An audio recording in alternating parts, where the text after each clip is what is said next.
CNBC real-time market data provided in part by Reuters.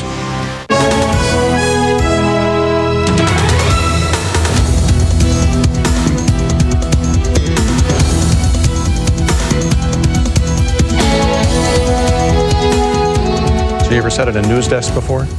First time at an anchor desk here, right? First time for me. I would think so. Is, I don't think one of the few firsts I have left. I don't Todd Rundgren's resume certainly reads like a who's who in rock and roll history, best known for the classic 70s hits Hello, It's Me, Can We Still Be Friends, and on and on. He's also produced albums for the likes of Hall & Oates, Cheap Trick, Meatloaf.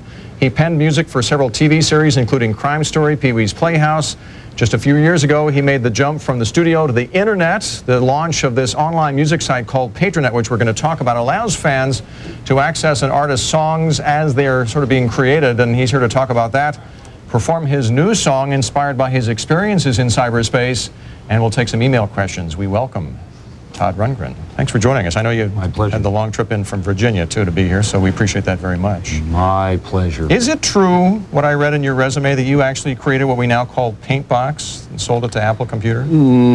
I created a consumer version of a program I saw at the New York Institute of Technology, which they called Paintbox. It was had a different name by the time Apple distributed it, but I've always had an affinity or a lack of intimidation from new technologies, and when I was, it was the late 70s or something, Apple came out with their first sort of serious personal computer, and instead of playing games and doing the usual kind of stuff, I decided to learn how to program for a year. And being a musician, you have the liberty to do those kinds of things, right. Take the time off and learn how to program, so I came up with essentially PC personal computer version of this mainframe program. I gather you have a low threshold of boredom is what this is all about. I mean, you've never stayed with one venture very long. You just move from one to the next, right? Well, it's partly low threshold of boredom, and then also there are always lots of interesting things happening. This is a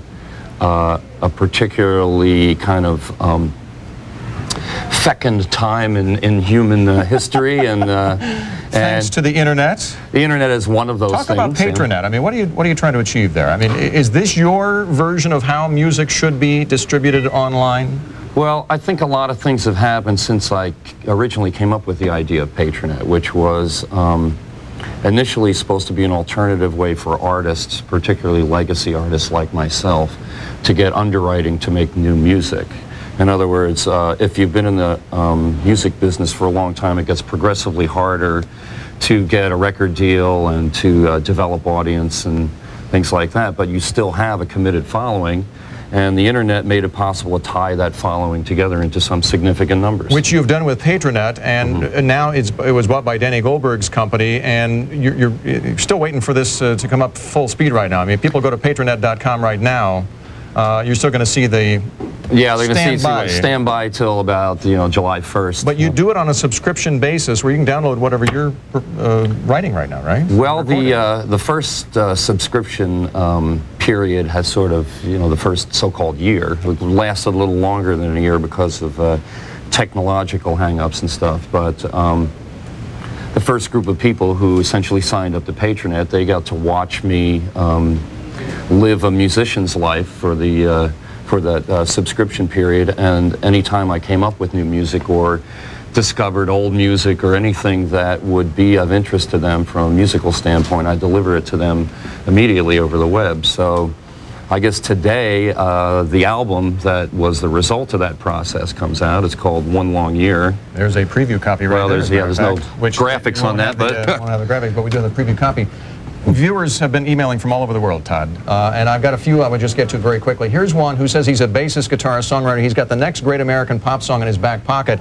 He wants to be able to use the internet to promote it and really find distribution. Is that possible yet at this stage in the life of the internet? I don't know about individual songs. Part of the problem, I guess, with trying to build a market in individual pieces of music is there are a lot of phenomena chipping away at that at the same time.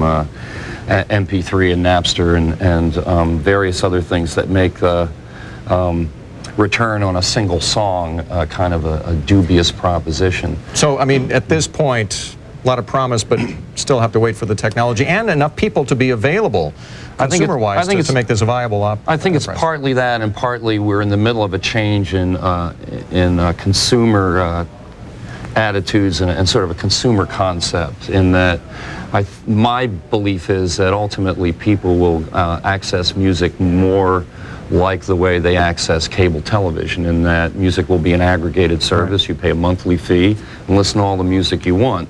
You are credited with doing the first interactive television special back in 1978. Here's a question from a viewer wanting to know whether you're going to do any live internet broadcasts on your latest tour. We have planned to do so.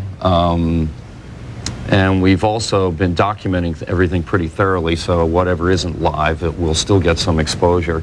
The problem with broadcasting on the internet is that it's still a dicey proposition from a technological standpoint. A lot of people don't get the same quality that they expect out of television, for instance. So even though it's a good publicity vehicle, I suppose, a good way to get attention, the actual reality of it is that we're still trying to deliver everyone the same quality of product, and that's not easy nowadays. You're touring with the Power Trio, like the name. I Hate My Frickin' ISP is one of the songs you're performing right now, and you're going to do that for us when we come back, right? Yes, I am. We will do that. Todd Rundgren will join us. We'll also unveil who your former drummer was that we all know and have had on the show. Don't say anything yet.